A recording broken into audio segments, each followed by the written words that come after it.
everyone, it's Katie from the Everhart Museum in Scranton, Pennsylvania for Art Week for Museum Adventure Week, and this is day 2, and we are going to use a Gyotaku fish to do some printing.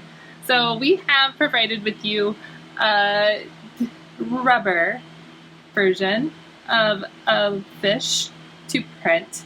You could go fishing, catch your own fish, and print a real one. But if you think that'd be too slimy, we've got a fish for you right here to practice with, to get the technique that Hiroto and his family and other Japanese fishermen have used throughout a long time in their history to document the size and shape of their fish.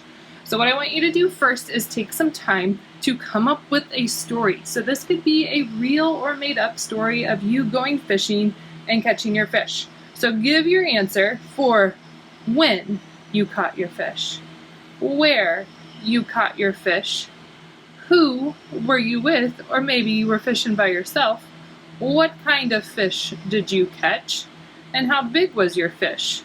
Once you fill in those blanks, I want you to take your answers and put them into the lines here.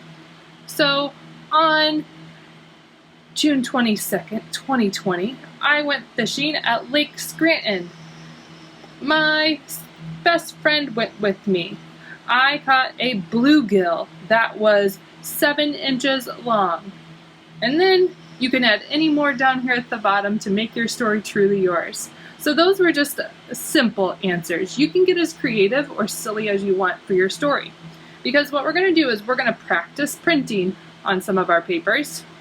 And then when you get your best print, your best Gyotaku fish print, you're going to take the story and as best you can rewrite it so you have a story and a print of your fish. Alright, so let's get to printing our own Gyotaku fish. So I'm going to slide this out of the way and save it for my best print later today. And I have my fish and 1 paper plate. We're going to save the rest of these for later this week. My rubber roller, which is called a brayer in printmaking.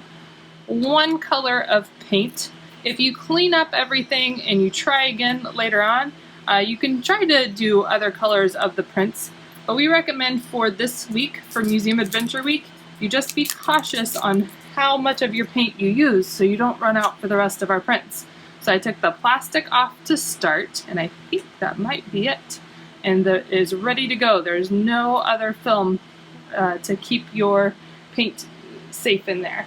So all I want you to do is pour or squeeze about a nickel amount of paint. This fish is really tiny. You do not need a lot, and so we don't need a ton of paint on our brayer at once.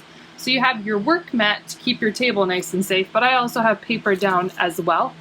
I have my pencil that I wrote my story with, and I'll rewrite it later. I'm going to close that so it doesn't spill.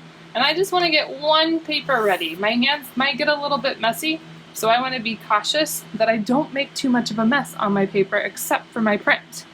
So we're going to first charge our brayer, and to do that, I'm going to roll it and lift it up. I'm not just going to sit here and roll it back and forth, and it's squeaky. I'm going to roll it and lift it up, and then to really make sure it's all the way covered, I'm going to roll sideways as 2.